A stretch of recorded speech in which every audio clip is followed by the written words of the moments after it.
Welcome to Trekdom, your live stream ritual. Holding Trek space for Black, Indigenous, Brown, women of color, queer or otherwise, and our allies.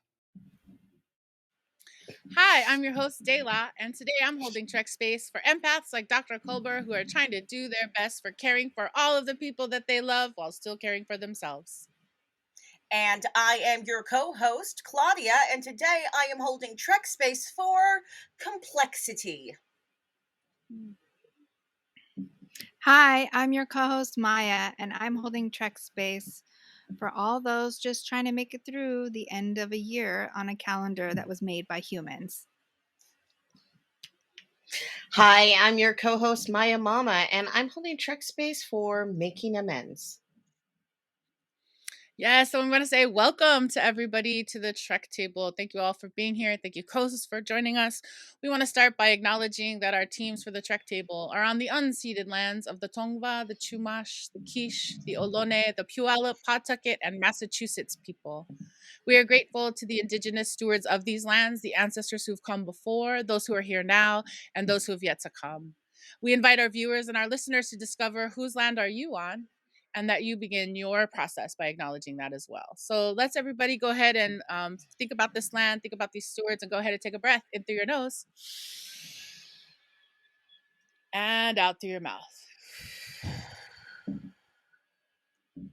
Thank you all so much. Thank you all today for joining us for this conversation as we hold Trek space for women of color here in front of our live digital audience on the Outside In Theaters YouTube channel. What's up to all our friends in the chat? Hey, so good to see you. We see you, Satterfield. We see you, Project Aware. We see you. Super excited to see folks there.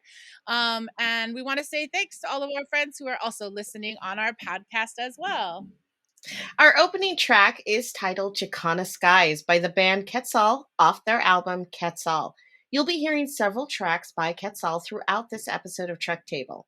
Follow them at Quetzal Music on Instagram and see our show notes or the chat for links to their merchandise and more. Yes, and we want to welcome everybody to episode 37 of the Trek Table. We're so excited that you all are here.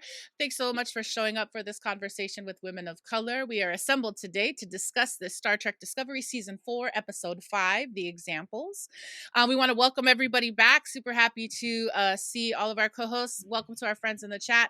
Today, we're going to dig into this episode in a couple of different ways. We have a really great episode. We're going to talk about empathy and empathy for the empaths and how our caretakers being taken care of. We're going to talk about justice in this episode and like all the different ways that this episode is asking us as a audience to think about justice and what does justice really look like, feel like, sound like.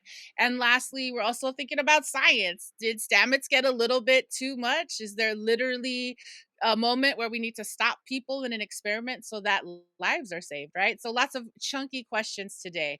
We really want to know, when is the experiment a little too much? If you are as happy as we are that Trek Table is holding this space for Discovery and other Trek fans, we invite you to share that joy with us and become a supporter at patreon.com/TrekTable. One-time donation or monthly small donations, big donations to keep this work going. And we are so glad that you are joining this BIWOC Trek conversation, BIWOC Trek conversation. Hello and welcome. So that we can build with each other, we want to ask you, how do you enter this conversation as a Star Trek fan? Are you Star Trek curious? Are you a newbie or are you an OG Trekkie? You from a Star Trekking family, Star Trek fam, Star Trek zaddy, Star Trek baby? Let us know in the chat.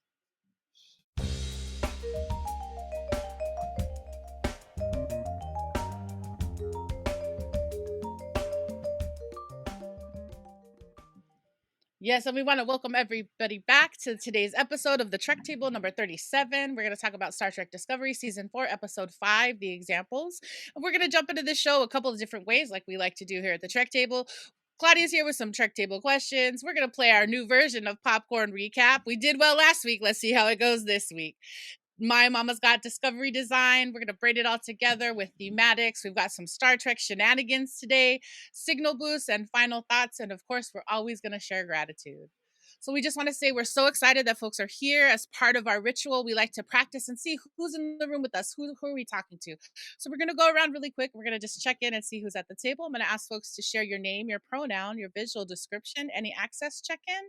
And finally, that question that Claudia asked us before the break. How do you identify as a Star Trek fan? All right. Maiamama, can I ask you to go first? I am Maiamama. I use she, her pronouns. I am I guess, youngish looking, middle aged Black woman. I'm wearing a red original series uniform. I have black and blue eyeliner and a red lip. I'm wearing a red headband and I have long dark hair. And I'm from a generational Star Trek family and I identify as pan or omni sci-fi. All right, my omni sci-fi, get it. I'll go next. Hi, everybody. I'm Dela. My pronouns are she, he, they, and Dela. My visual check-in is that I'm sitting, I think, in Burnham's current ready room with a grudge on the couch behind me, loving all the oranges and warm colors that we're getting there.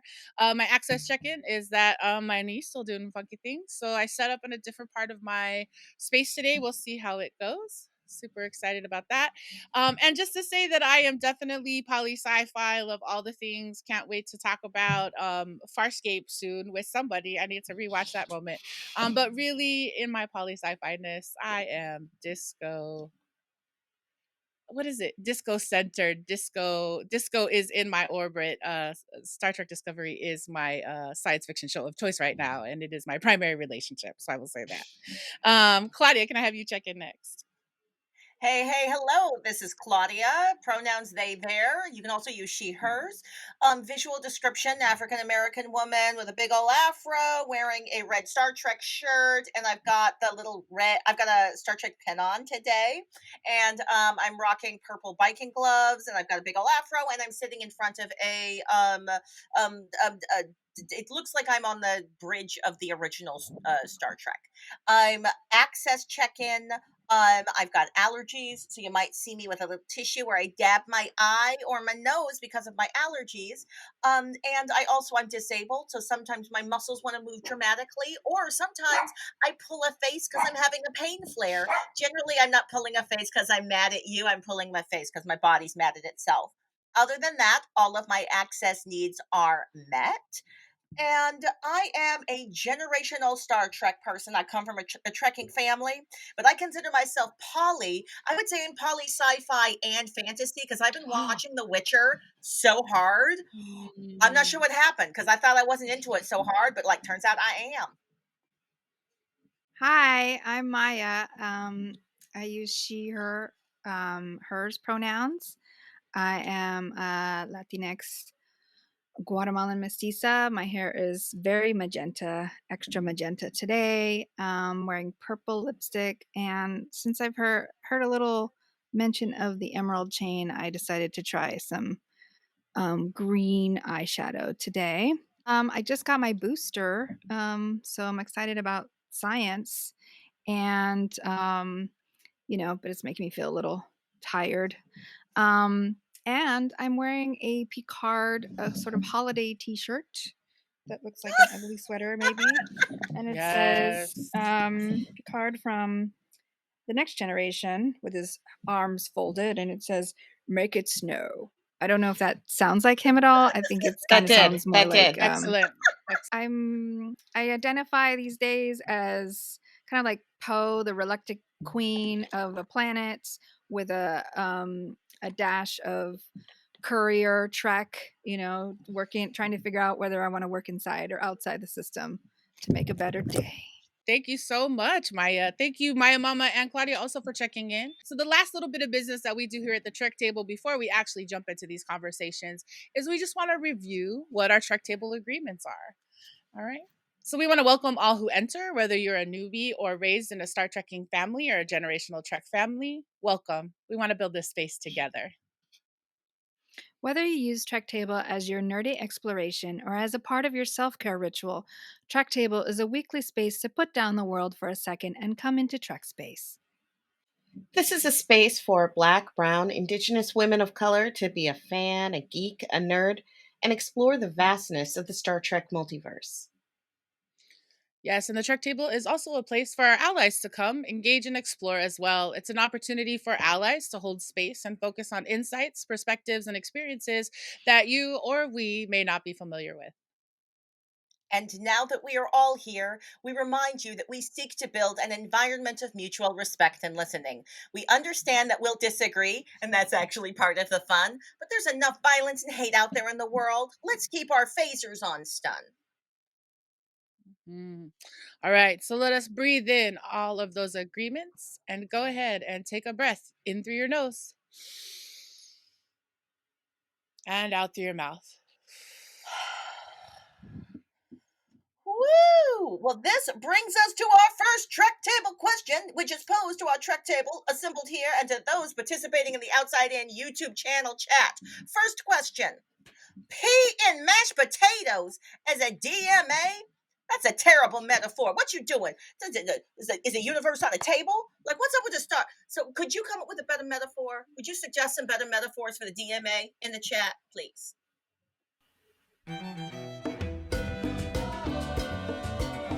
Mira que regresa el maldito. Viene con las manos llenitas de piedra que no quiere arrojar. Welcome back. So we got our question, Trek Table question number 1. I'm already giving this person a little bit of a zazz. Pea in a mashed potato as a DMA is a terrible model. I'm pretty sure he would react badly to me giving him this critique. Let's do this as a group. What would you do instead if you were going to give us a model of the DMA? I mean, and actually, give me a moment. We've all experienced mashed potatoes as a metaphor for a thing, and like there's a movie with a spaceship, Richard Dreyfuss, he makes a mountain out of mashed potatoes. We've seen this before. Just come up with something new. What's his doctor's name? What's the scientist's name? Tarek? Tarek. I keep wanting to accidentally say Tuvok, so thank you. Tarek, you got to do something better. So y'all, could you do you have a better suggestion? Mashed potatoes and a pea. Come on, what, you got something better? You know what? I wouldn't use food as a metaphor because I think that this is some sort of power play. I think he's just trying to make them think he's smarter by explaining it in an oversimplified way. And I think he's gaslighting everyone into thinking that he is the smartest boy with the best toys in the whole world. I might have Wow. opinions about him. I'm just wondering if the writers have an experience of somebody being like, your play is like this plate of mashed potatoes, and your point of action is this pea. Maia, what's your? Do you have a better suggestion for this, Maia? No, just the mashed potatoes on the console, gross. Clearly trying to step out of the box and be like, I'm the cool guy who's gonna pull in some mashed potatoes around all this electronic equipment. I don't know, they don't have wires, but really he had programmable matter and all of the things he could possibly have pulled. He could have made a quick model. Yeah. I will admit, I do love a funny metaphor where they're like, "Oh, it's like this simple thing in the world," and the scientist goes, "Oh, right, I understand it." And I love that joke. I love that the plot point. I'm loving the audience as well. They have said maybe the holodeck, but ooh, okay, audience, a Scotch egg, because you got that Scotch egg. It's been marinated, right? But then it's also covered in like a bready covering, and then that is deep fat fried. I think that there's and the sausage. Yes, the sausage. Y'all, all right. So we might want to go deeper into this Scotch egg metaphor in a future episode. Well done, audience. You are brilliant. Dela, do you have a different metaphor? If you were trying to help Stamets out, what would you do besides some dirty mashed potatoes on the console?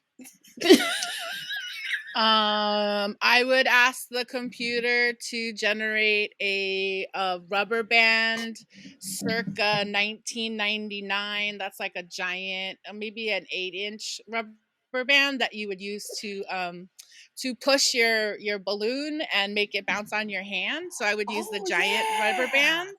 And I would also ask the computer to make me a wire hanger so that I could somehow suspend something from the tip of a wire hanger and pull the rubber band around it to try to create the eye-looking thing of the DMA. Whoa! But Oh, that's this is neat. also after I've listened to everybody else go. So That's amazing, though. Like when you brought up that wire, I was like, no more wire hangers. Like I didn't know how it was going to come in. That's but I science like that. fair. That's That is- science fair. I like That's it. totally science fair. Y'all just so a little smart. science fair. All right, y'all. In the future, I think we are going to be exploring the Scotch egg idea a little bit more. I'll be fully honest. I asked y'all hungry. because I was mad at the mashed potatoes, but I actually didn't have anything better. I don't get the DMA. I'm so confused. And that was our Trek table question number 1. Woo.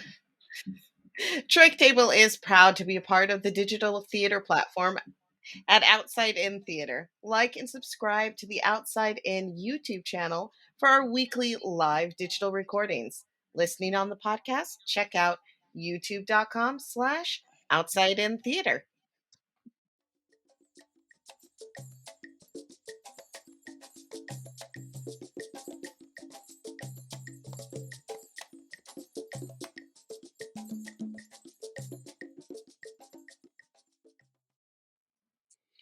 And with that song Matanzas by the band Quetzal, we know that it is time for popcorn recap. For us, this game is simple. We have 2.5 minutes to share chunklets of plot from the 4 major plots as we describe them from this week's episode. Today we are discussing Star Trek Discovery Season 4, Episode 5, The Examples by Kyle Jarrow, directed by Lee Rose. Yes, and we think that popcorn recap is funny because Maia's a Star Trek newbie-ish, kind of Star Trek fresh, I believe you gave us last week. Maiamama comes from a generational Trek family. Claudia can't remember proper names, and I love all the minutia. All right, Ariana, please set 2.5 minutes on the timer. Can we get it done? Incoming transmission. Yes. So the very first plot we understand is that the DMA is flying towards a planet or a system called the Revnik 5, and it basically looks like an island with a bunch of rebar and blue lines, and there are 1,600 people on this space, and they have to evacuate at least 1,200 because 400 have already been taken away, and they have about 4 hours to try to get 1,200 people off this planet. Oh, and Commander Reese wants to help lead the evac team, and there's also these prisoners known as the Examples that the magistrate doesn't want to touch. And then on the ship, on Discovery, Culber is like, you know what? I should seek help as well. So he totally gets some therapy from Kovich. And Kovich is like, hey, let's do this quick. I'm in a hurry. And then he's like, also, we're going to do it fast. You want it rough? I'll give it to you rough. So it's just like real, like hardcore therapy, right? And then later on, he like debriefs with his man. So him and Stamets in bed just debriefing with each other. And their acting is so good. So I totally asked Wilson Cruz online, how did they do it? And he said they don't even rehearse.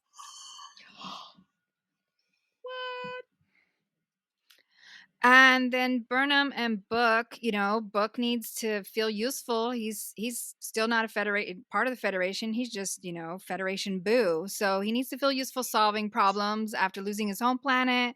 So Book and Burnham takes him with him to go save some prisoners.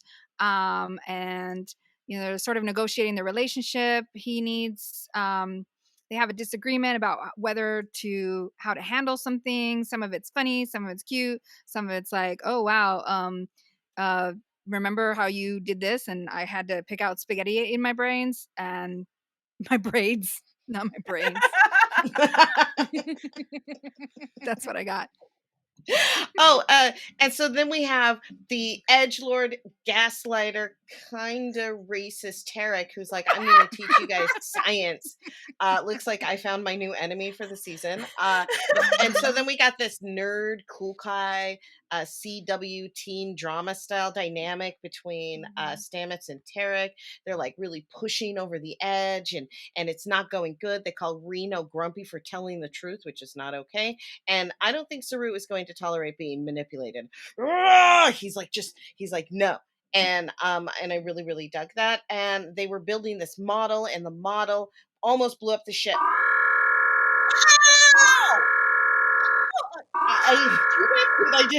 Did I get it? You did it. No. Yeah. Yeah. We're gonna call Okay. that. We got that all. Good job, everybody. Yeah, I'm That was totally relaxed. amazing. It's not a big deal. Whatever. It's just a little. We're so happy that we did that. Good job, Trek Table. All right, so for our listeners, for our watcher viewers, you might decide you want to read a little of this recap. You've watched the episode yourself and you want to dig in and see other people's recaps. We're going to invite you to go look at this act by act breakdown by our friends at Women at Warp. What's up, Kennedy Allen? So happy about these what is it? These summaries, these recaps that you're giving us. So the links are in our episode notes and in the chats. Woohoo! And if you're continuing to have a good time, let's keep this dialogue going. Like and follow us on Instagram at Trek Table and on Twitter at Trek_Table.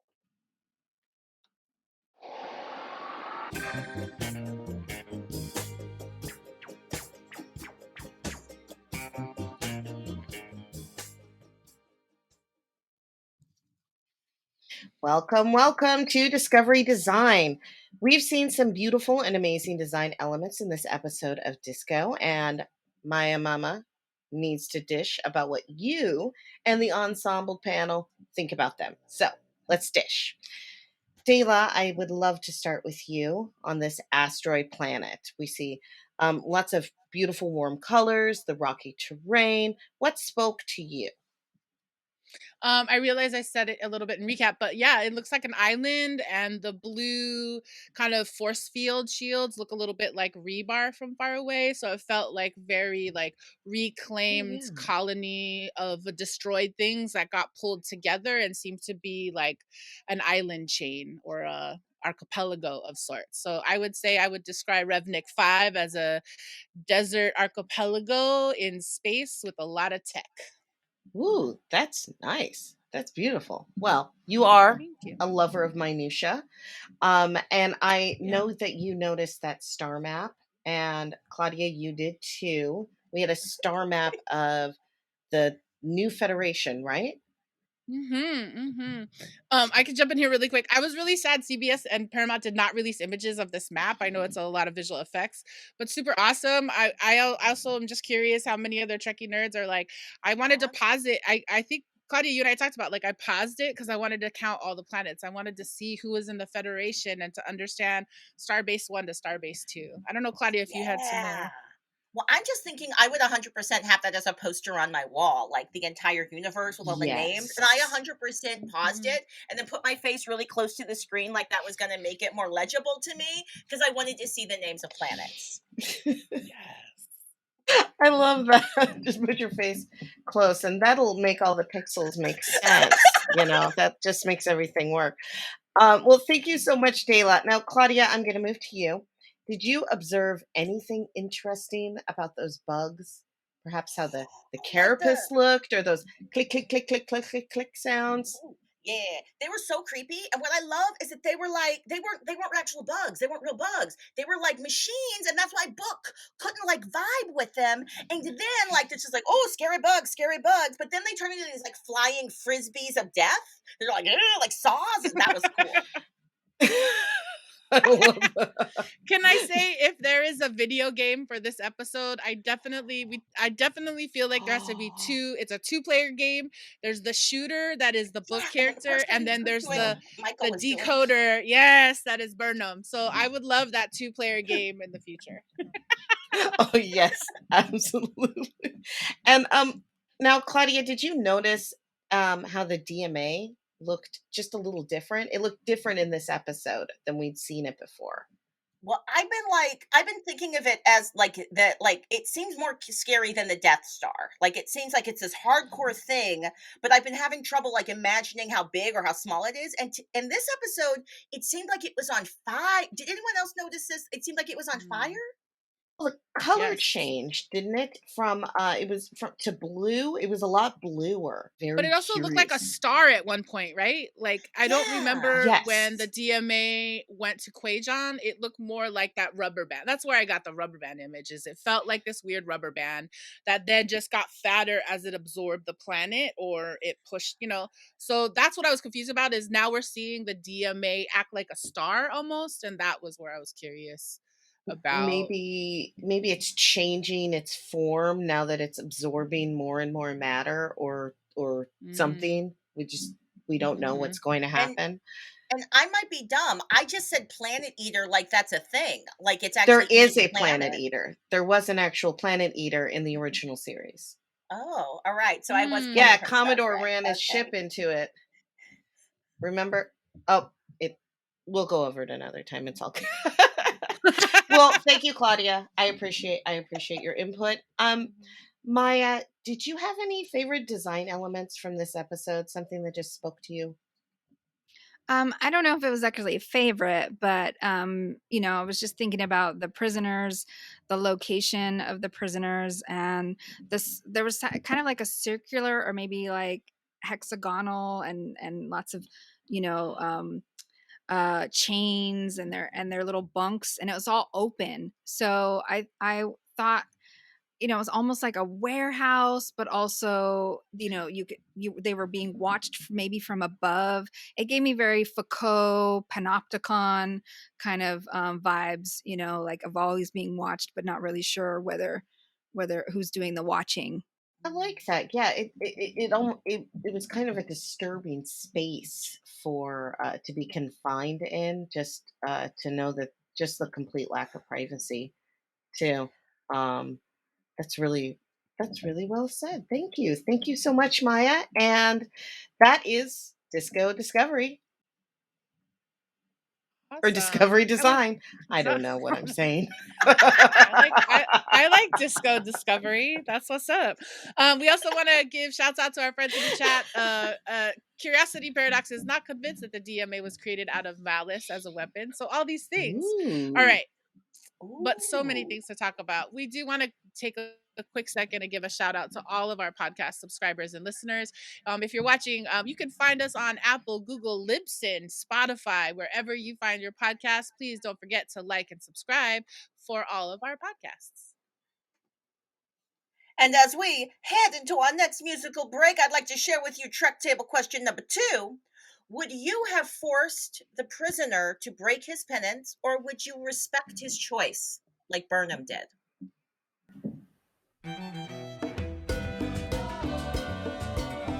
Mira que regresa el maldito. Viene con las manos llenitas de piedra que no quiere arrojar. Oh gosh, who else cried during this episode? So, Trek Table question number 2: would you have forced the prisoner to break his penance, or would you have respected it, like Michael Burnham did? We saw Book and Burnham having two different perspectives on this, and I'm just curious how you would have approached that. I mean, I think I was definitely having feels like Book. I will acknowledge, I just felt like there was so much wisdom in this person that I just felt like they maybe as a place needed to listen to Felix's wisdom. But once Felix was like, "This is my will. This is what I want," I agree with Burnham. He has his own subjectivity. How are we going to take away his agency? So Hmm. I would respect. And I'm assuming everyone in our audience has fully seen the entire episodes and knows that this is the moment where everyone else has escaped, and then Felix decides to stay in captivity because he wants to continue that penance, even though the planet might get fully explode. He's just like, if it doesn't explode, I'll be here when my jailers return. What? Mhm. All right. So I think you hear what my perspective might be. Maya, would you respect the choice, or would you want to do it like? Would you want to do what Book wanted to do? It's really interesting because the previous lesson, um, Burnham is all about, no, everybody, we save everybody, and at the beginning of this, we're gonna rescue everyone, right?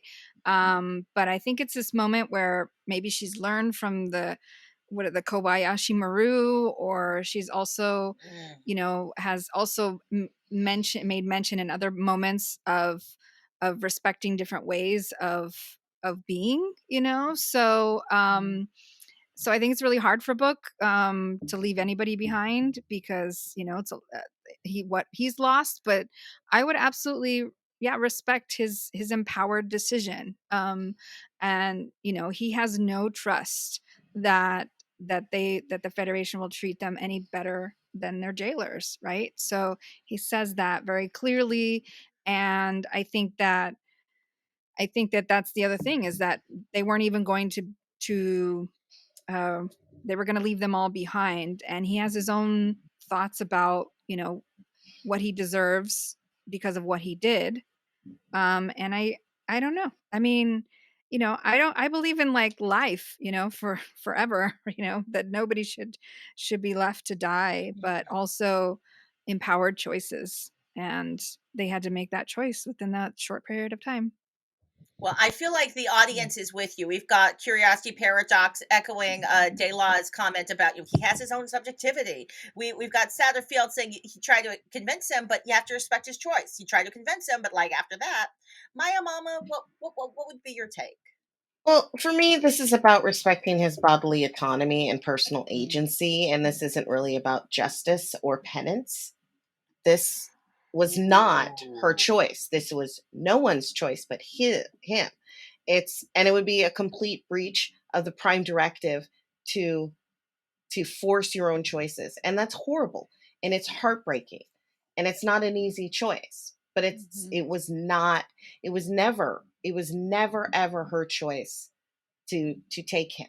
That was never going to be an option. Amazing. Well, y'all, I am in the minority, and I think I'm wrong. I think that I would make the wrong choice, and then like they'd have to have a Star Trek intervention with me, be like, you can't be captain anymore, because I would 100% because like this is what I witnessed. I witnessed Felix force Michael Burnham to make a better choice. Because Michael Burnham was like, I'm going to save you. And he was like, no, you're not going to save us so we can be in jail some more. No, you're going to make something better happen. And then they did. And I go, oh, Felix has been caring for all those people in captivity. There's so much wisdom there. Why can't he be jailed some other place? Why he got to be jailed there? So I would have been like, yo, I'll lock you up. I'll keep you locked up for the rest of your life, Felix. I got you. I will put you away with a lot of other people so that you can also help them perhaps to figure out this penance thing, since it's working out so well for you. So and also I just feel like on that planet he's been getting gaslit, and like he's not thinking straight. Book says it. Book's like, he's not thinking straight. I'm with Book. Yeah. Book was right. I agree with Book. You all agree with Michael Burnham though, and she is captain, so you're probably right. And that was Trek Table question number 2. We also want to thank you all for listening and watching. Hello. Head to trektable.com to get first look at our Trek Table questions, inside scoop, and more when you sign up for our mailing list at trektable.com. And now it's that part of our show where we get to do a Trek Table dance break. I'm doing the Saru. This is the Saru dance.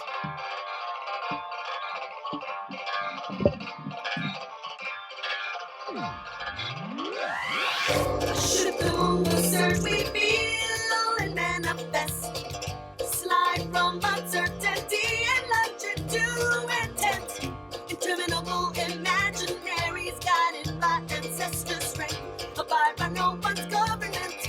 We below into the left more. We see more. Whose life is this more? Yes, and welcome back to Thematics here on the Trek Table, episode number 37, and that is Imaginaries by the band Quetzal. Here in Thematics, we like to braid it all together, give us a chance to dive into these themes, get into more of what we've been talking about in the show. That Trek Table question number 2 was very juicy, so we're going to talk a little bit about justice in a minute. But I want us to start with this idea of empathy for the empath. It's something that we put out on socials this week. It was part of our newsletter conversation. And we've just been thinking about, we've been obviously loving on Culber this whole season, and we're all super excited about his journey and the way he's been able to translate his experiences and trauma and try to be there for other people. And then this episode, we started to see it at the end of last episode in those really beautiful moments of man of color empathy with him and Book. And here we are in this episode.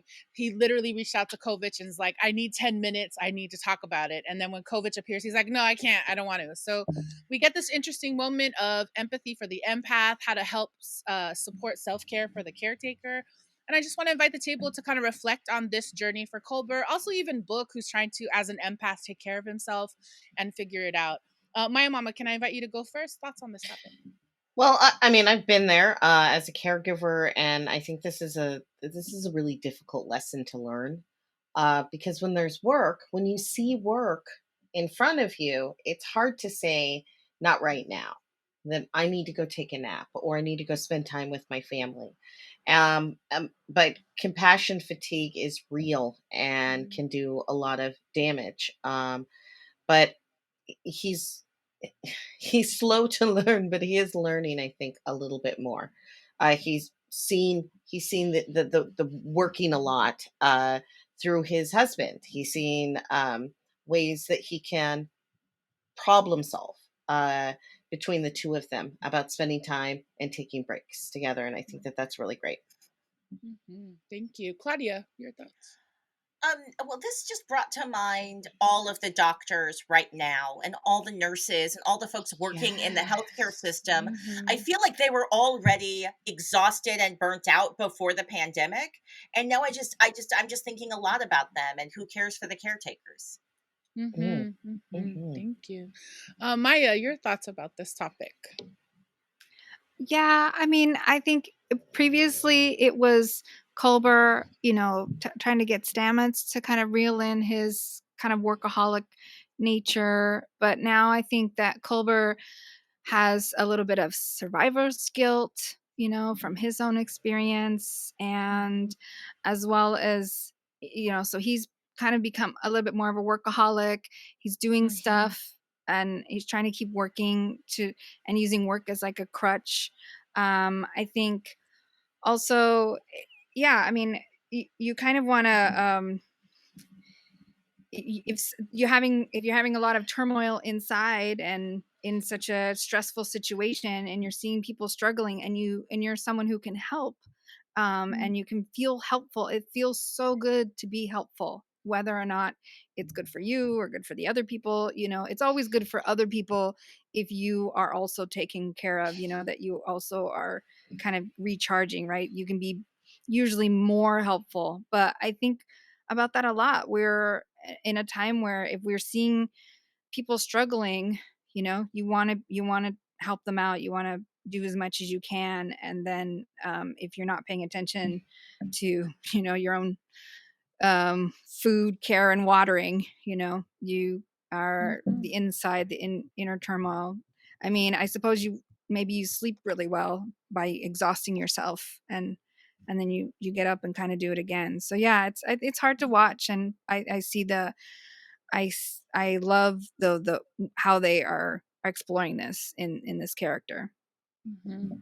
Yeah, and I just want to amplify what we're seeing in the chat as well. Project Aware is saying, yeah, compassion fatigue is real, especially now and on the show and in real life. Everybody's beat. And so I just appreciate this conversation as we think about, how do we care for people who are caring for other people? What are the ways that in the world we can be gentle with each other? Just, how do we keep supporting? And then for folks who are energy based in their work, I'm just curious, what are other ways that you can rejuvenate, re-energize, and stay grounded as the next set of things occur? And I just want to amplify something that I'm seeing from Rose in the chat. What's up, Rose Portillo? Yes, put your oxygen mask on first, then put on the one next to you. So yes, we definitely want to go there. So we're talking about oxygen masks. We're talking about this episode. And we've talked a little bit about these empaths and how to take care of caretakers, but in this episode we also get new questions for us as an audience about where do we land with justice? What does justice really look like? What is it? And so in this episode, as we've been trying to explore on Trek Table through this whole process, we are excited, we are fascinated by the ways in which Trek Discovery gives us new views about leadership. It also gives us new views about punishment and justice. And so I want to talk a little bit about, are we feeling like this is a transformative justice model? We're having all these direct conversations. So I feel like I'm rambling on. So I'm going to go to Claudia first. Your thoughts about the unpunitive justice of this episode? Where do you land in this world? Yes. Well, it's funny. I thought that I was going to be done being obsessed about this in the first season. And now I'm back just being really obsessed with justice in the carceral society. And I mean, honestly, Star Trek is post colonial fantasy. So there's a lot of pieces of it that I like. But also, I have to be like, Claudia, you're looking at something that's kind of trying to give you a little maybe propaganda about how things work in the world when it isn't how they actually work. So a post-colonial fantasy, it has to acknowledge the reality of injustice, the injustice of like a carceral society, so that we can process it. But then it has to recuperate it by the end of the episode. So it's telling a story about how actually jails are good. How actually, when it's done right, people love jails. Jails are the best. And I this episode does it really well, and I'm not sure how I feel about that, but I did like that they stuck the landing with some healing justice. Like she literally, her family tree was restored. It was like, I was like, oh, look at you being really obvious with the restorative justice. I like that. Mm-hmm. Yes, thank you. Maiamama, your thoughts about justice in this episode? Well, I just don't. I mean, prison is payment apparently in this thing. You know, like how much is your body worth or your years worth in exchange for an item, a service, or another person's life? And I just don't think that is. I just think that that's a really gross and interesting thing to observe. Mm-hmm. Mm-hmm. Yeah, thank you for adding that.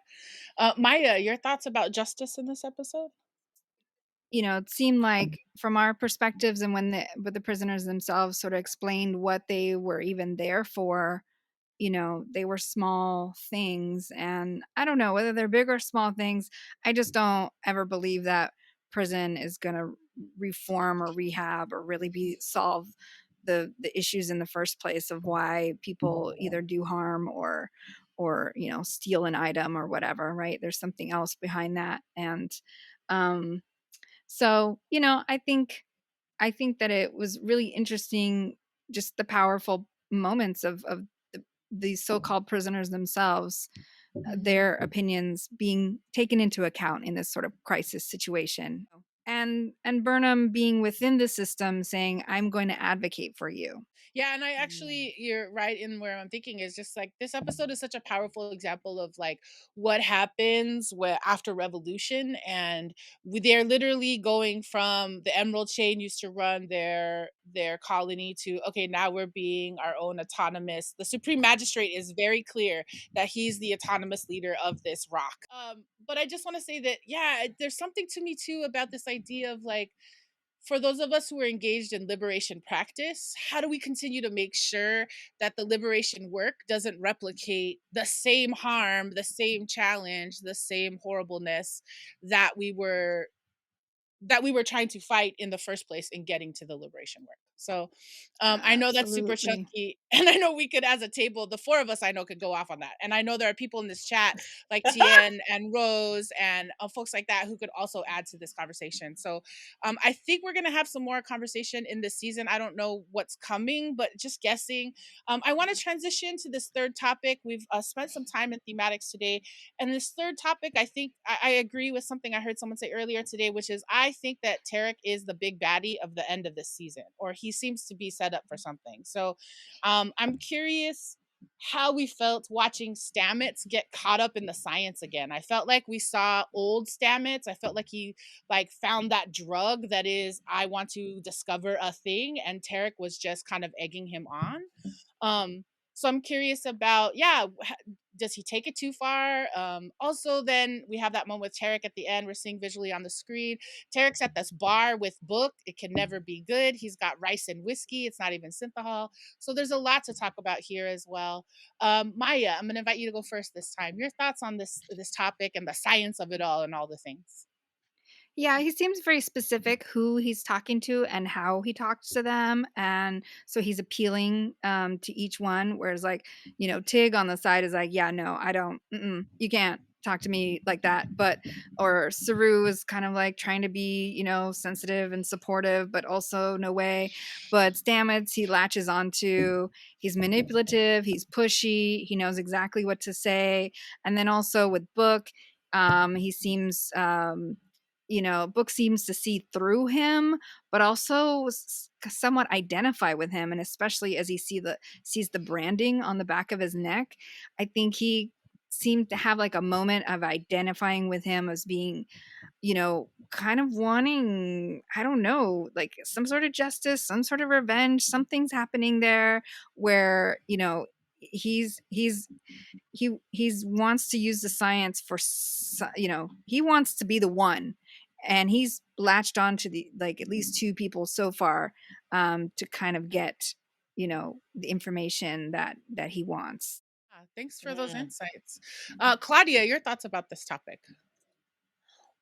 Okay, well, first of all, he comes from Risa. Risa is a sex-positive planet that's all about consent. Like, if you watch all the episodes with like Picard going there on vacation, like they're just trying to, like, it's a healthy planet. I recognize that they're all into like pleasure and stuff, but like their philosophy seems so healthy. So the unbalanced nature of Tarka is a gigantic. Is that his name, Tarka? I'm always gonna mess up his name, but Tarka, this seems really indicative. Tarka's unbalanced nature seems indicative of something. Also, there seems to be this sort of like really gross patriarchal competition. Like, I was watching it and I was like, why does Tarka not feel like he's from the future? Why does he feel like he's a jerk from the past?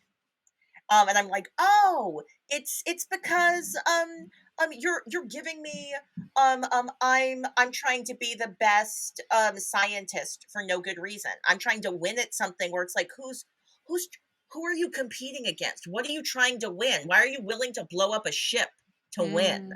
Mm-hmm. And then try to convince us that you're a narcissist so you won't blow us up because you won't blow up yourself. I love how he's like, I love myself too much to blow me up. I don't know. Okay, Maiamama, last thought about this. Okay, so guys, I think that he's probably fine, Tarka, and actually really a nice guy.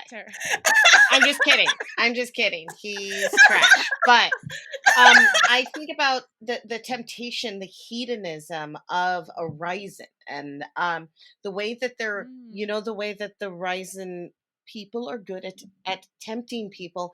That is what Tarka is doing. That's what he's doing, is he's tempting people. He's manipulating them to do what he desires rather than what Ryzens do as givers do. But he's using the whatever abilities of a Ryzen to take something, and he's a monster. That's it.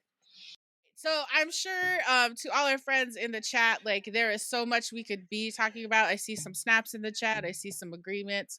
And I appreciate, Table, the way that you've helped us kind of open this up and really also do a little bit of Trekkie old school deep cut about Risa. And I'm just curious, a really quick question. Is the tattoo on his head, is that a Risa symbol? Do we know? Because it looks similar to the title sequence. There's a symbol, there's symbology in the title sequence that looks similar to the tattoo on T-Man's face. I can't remember his name now. So see, it's all working. All right. Tarka. So that's my Tarka. That is my deep cut question to everybody. Is the symbol on Tarka's face also part of what we see in the Discovery Season 4 title sequence? These questions and more always we want to think about. And we are now heading into our final Trek Table question. I'm curious, especially with this beautiful audience and this group of human beings, how does Dr. Culber's journey as a caregiver reflect on your own? I'm just wondering if there were any moments of resonance that you were feeling and that you'd like to share with us.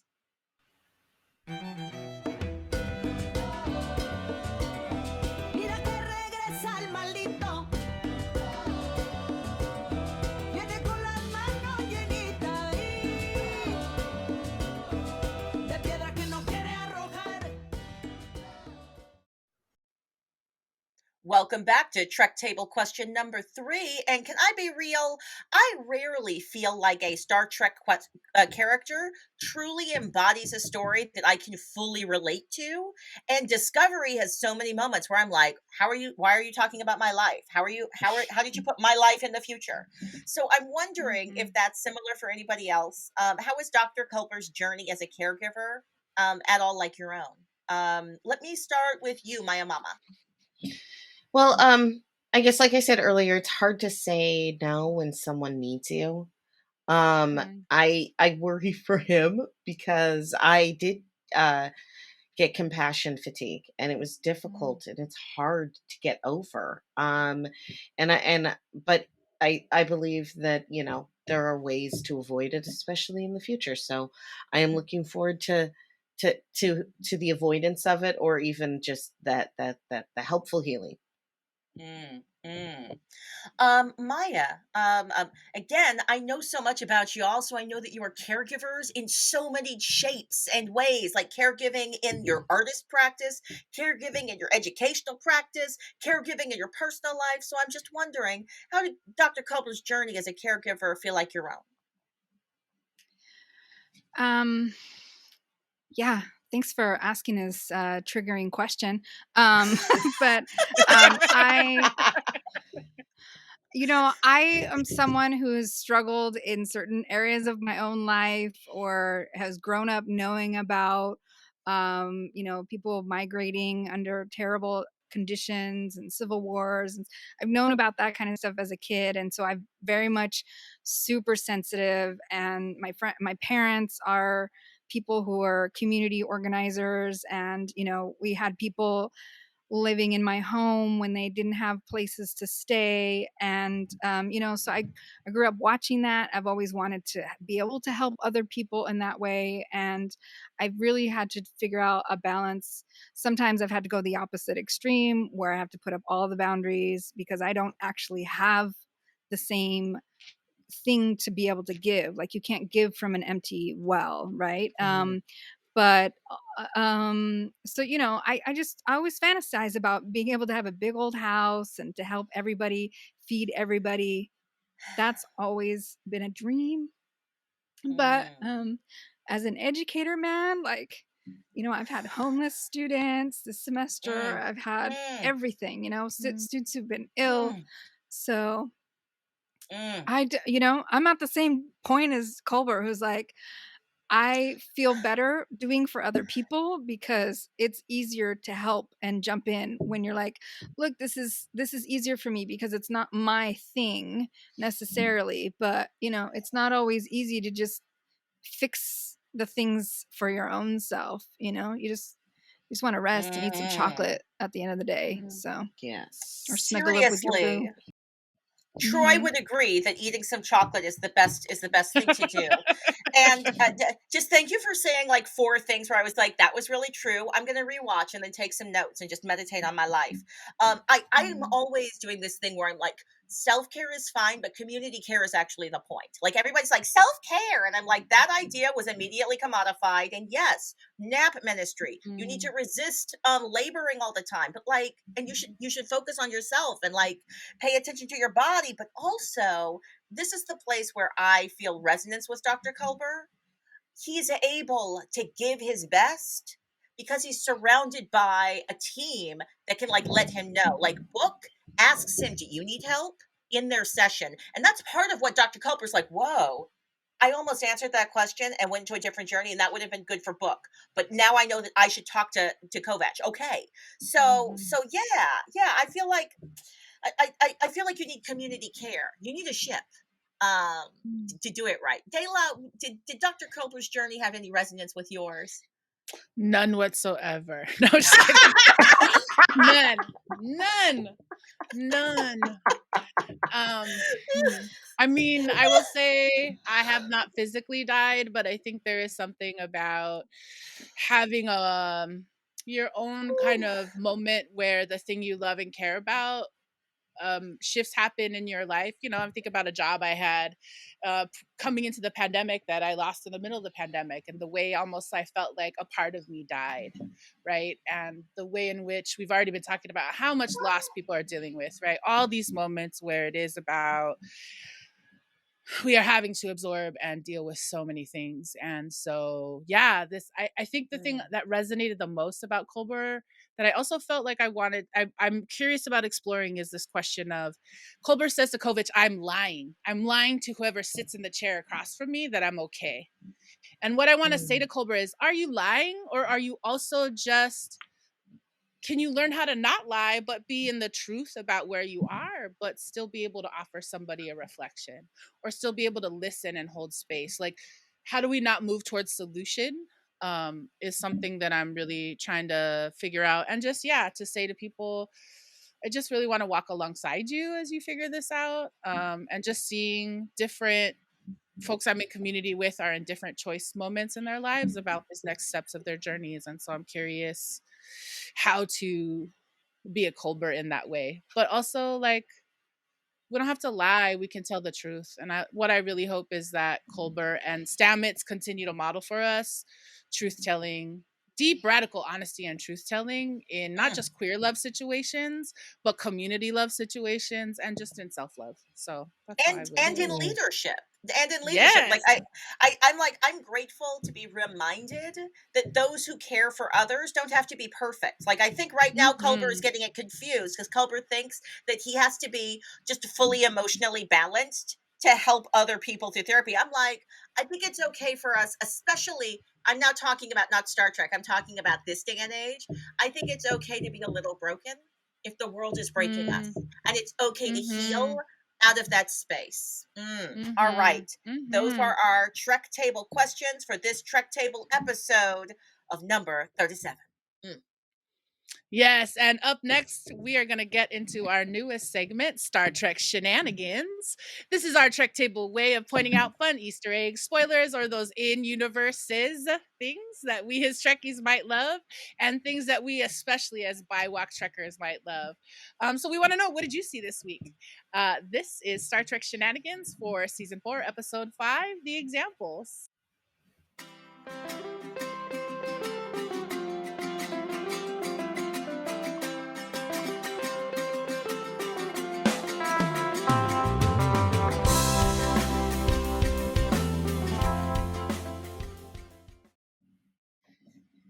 Shenanigan number 1, the USS Janeway and NSS T'Pau. Yes, top of the episode, we hear the comms chatter between the USS Janeway and the Navarre science ship T'Pau. We've got all the feels for this Trekkie Easter egg, and the dialogue about the gravitational anomaly with the T'Pau and the Janeway that they're having is such a cross-series treat. Shenanigan number 2. Saru is going all primal scream. Last week, Saru was getting his Vulcan flirt meditation on, and this week we love that Saru continues to discover how their 1,000-year-old Kelpian post-Vahari body grows and changes. Roar, Mr. Saru, roar. Shenanigan number 3, Reno with those one-liners for the win. Jet Reno never disappoints and always helps us see that this disco queer fam bam is so clear and so real. Reno's eagle eye watches as Stamets gets all science crush on Tarek, Travak, whatever his name is. T-Man, I'm going to call him. Stamets got a big old science crush on this guy, this guest of the week, and Reno's going to let him know at the end, this is the closest you came to killing us. And that is saying something. Thank you, Reno. Get it. Tell the truth. Shenanigan number 4, putting the Supreme Magistrate in his place. There is something so satisfying about watching Captain Burton elegantly, efficiently, and seriously tell the Supreme Magistrate how it is now. He's a refugee, and he's going to be in need of some grace. Nom, nom, nom, nom, nom. Yummy. It's delicious. Like, there's tea, and this is cake, right? Because now your colony is fully destroyed. You're not in charge anymore. This is the ultimate in calling in and then telling them to step off of the bridge. Yes. And these were just some of the Star Trek shenanigans for season 4, episode 5, The Examples. And we want to say thank you again to all our Trek Table newsletter subscribers and family for helping us hit our goal this past month. Visit the youtube.com/Trektable to like and subscribe to help us reach the stars.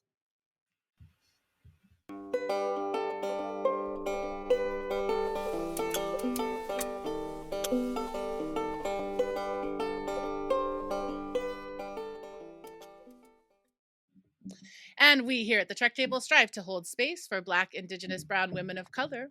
And here are some of the resources that we want to amplify and highlight for the women, for the work of women of color content creators, community builders, and world shapers. We have 3 today. Claudia? Trek Table is happy to uplift Native voices at the Autry's 11th annual Short Play Festival, in which Native playwrights from across the world answered the question, what is home? Home is family, broken, beautiful, and flawed. Home is the past that may haunt us to the future that offers hope. Home is a living entity that is in constant change and that will always be a part of us. Join us in celebrating the stories, dreams, and histories of 8 Native playwrights as they guide us home. Links are in the chat and in your episode notes. Yes, yes. And this holiday season, the Trek Table invites you to rethink your white elephant gift exchange and check out Brown Elephant, a new short film directed by Fazia Misra and co-written by Kassar Mohammed. The short film is part of Freedom TV's 25 Days of Christmas. Congrats to Fazia and all of the amazing South Asian creatives, collaborators, artists, and actors, and their allies who made this come true. We are so excited to see more diverse holiday comedies, and we invite you to check out our episode notes or the for the links to see what makes the elephant brown. Finally, Trek Table wants to amplify all of our listeners and viewers. When you lead a fast paced life and put everyone's needs before your own, sometimes you just need to take time to be still and listen to what your inner voice is saying. The Ritual Respite Retreat is a chance for you to allow those answers to come forth so that you can gain clarity about your path or your paths, most aligning with your true self, your true values.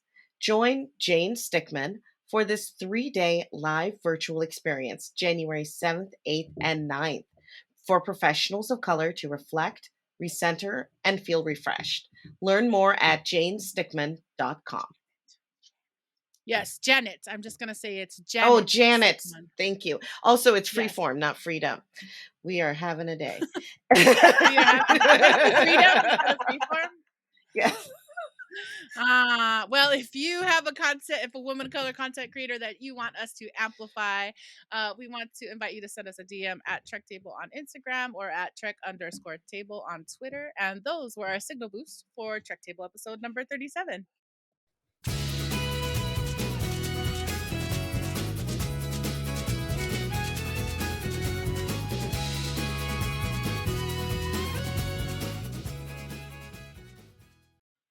All right, and we want to say thank you all so much for joining us today for our 37th episode of the Trek Table. As is the case every week at the very end of our show, we like to ask everybody to share their final thoughts.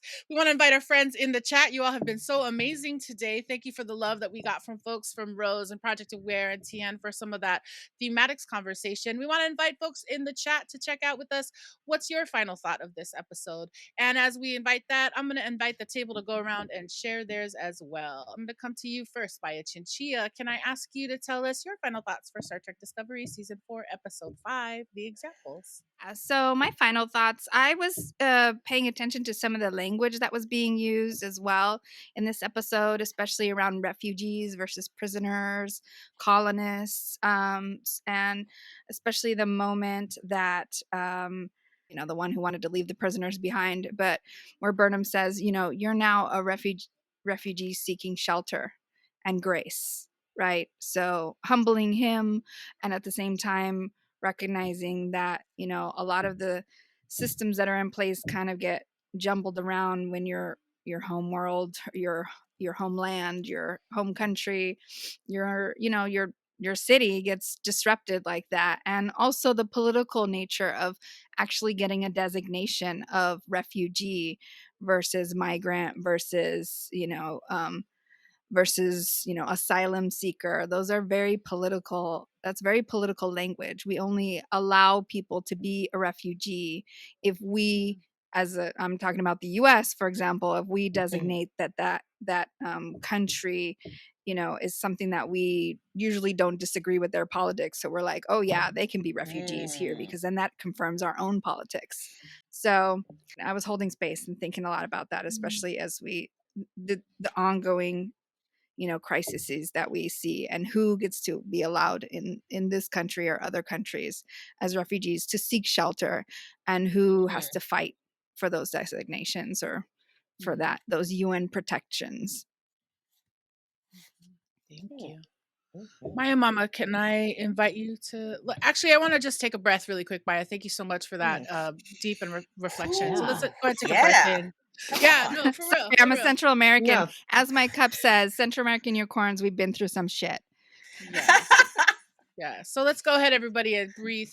Take this advice from the Central American unicorn. And let's go ahead and take a breath in through our nose. Out through our mouth. Yes. And Maya, you're getting love in the chat, most def, from all the folks listening. Thank you so much.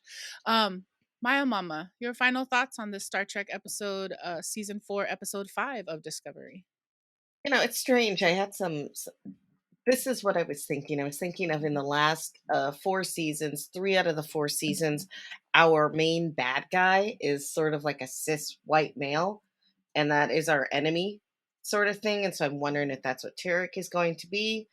Also, I did look up, and they do have the tattoos on their forehead. I saw a picture of Vanessa Williams as a Ryzen, and she has a little tattoo thing on her forehead because she's best friends with Jadzia. And but I'm just wondering, where are you going with this, Discovery? I'm wondering if there's some weird political pandering, and I was just feeling a little interested about that. And that's it. Let's go ahead and take a breath there. It's just to honor everybody who's giving us a different final thought. Everybody go ahead and take a breath through your nose and out through your mouth. Thank you. And your final thought for this episode, Claudia?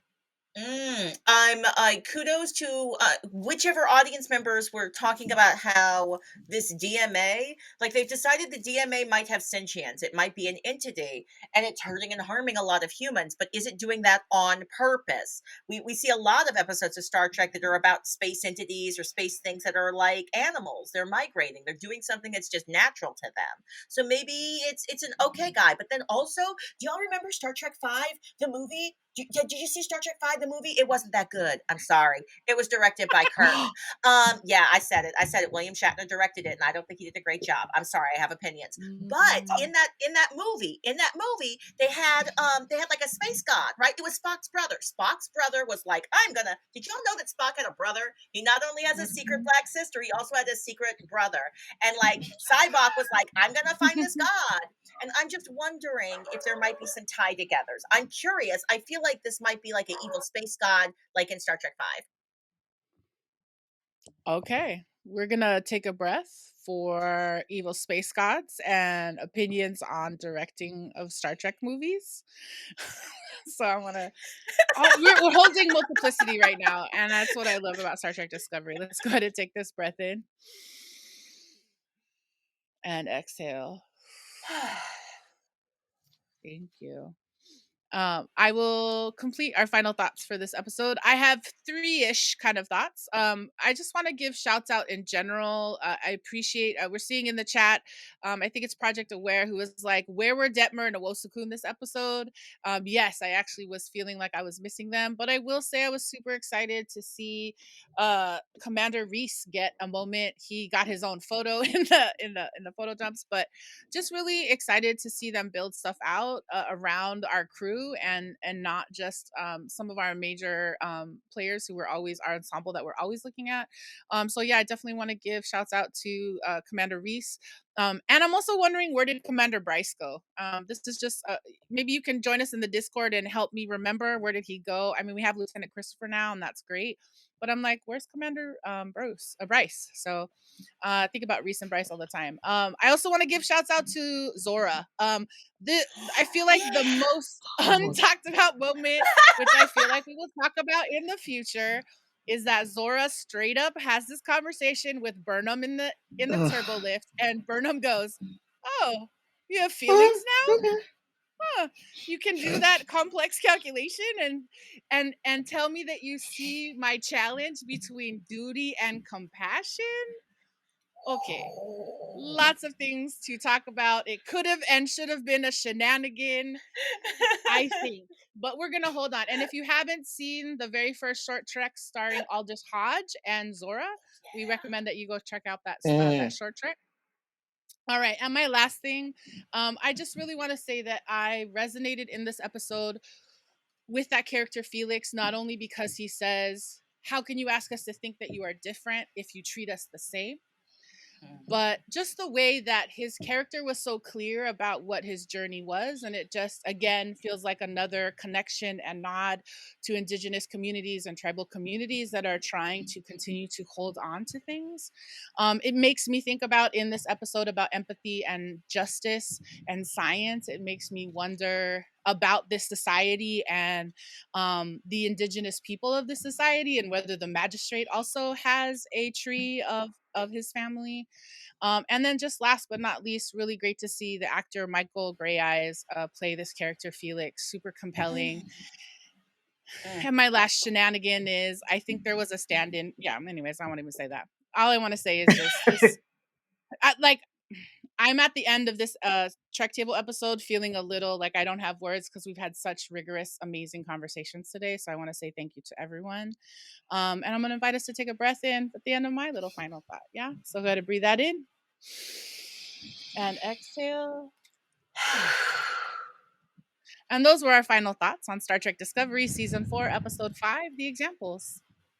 We hope you'll join us next week on Sunday, December 26th, when we talk about Season 4, Episode 6 of Star Trek Discovery, Stormy Weather, which premieres on Thursday, December 23rd. Catch this and all the episodes of Star Trek Discovery on Paramount+.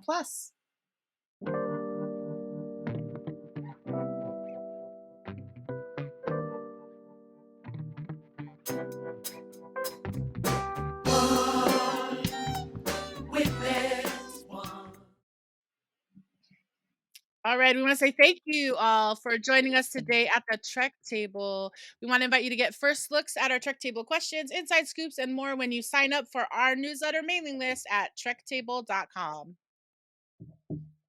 And you can find recordings of Trek Table podcasts on iTunes, Spotify, Google Podcasts, and wherever you get your podcasts.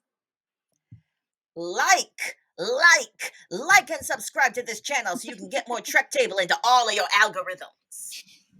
Like and subscribe to us on Instagram at Trek Table and on Twitter at Trek_table. Yes, and finally, I want to say thank you so much to our Trek Table assembled chat. Thank you so much. But can we give it up for this Trek Table today? If you're listening on the podcast, wave your hands, clap your hands, all the things. I want to say thank you to Claudia Alick, Maya Chinchilla, and Maia Mills-Low for holding down this ritual. Thank you so much to the band Quetzal for your music. I just appreciate all of you sharing your gifts and your insights with us today. As we started today, we were holding Trek space for empaths like Dr. Culber, who are trying their best to take care of themselves and all of the people they love. We were holding Trek space for complexity, and for all those who are trying to make it through the year according to a calendar made by humans. And we're holding Trek space for those making amends. We want to tell you that the Trek Table executive producers are Alison De La Cruz and Luz Jadiwala, production coordinator Brandon Chang, stream manager Ariana Michelle, social media manager Isil Borlasa, and our social media associate Jimena Martinez. Deep gratitude and thanks to Outside In Theater, with extra thanks to Paul, Matt, Jessica, Danny, and Tamlin. Thanks to Dr. Deborah Carter, Doc Zulu, and Nancy Yap, and our partners at Visual Communications. Yes, and we also want to say thank you to our content partners at Calling Up Justice. Trek Table is a service mark of De La Projects, LLC. Yes, and we want to say thanks to everybody for joining us for this amazing Trek Table episode number 37. We want to get ready to close out this ritual today, so go ahead and plant your feet flat on the floor if they're not already. And let's go ahead and take one more breath together. Go ahead and breathe in and breathe out. And we hope that you will join us next Sunday, December 26th, as we dive into this episode, Stormy Weather, Season 4, Episode 6 of Star Trek Discovery. It's going to be a special holiday Trek Table, so we would love you to check it out and give us your love and feedback as we hold Trek space for you so we can talk about this episode. We hope that you have a great week. Until then, we're holding Trek space for you. Have a great week, everybody.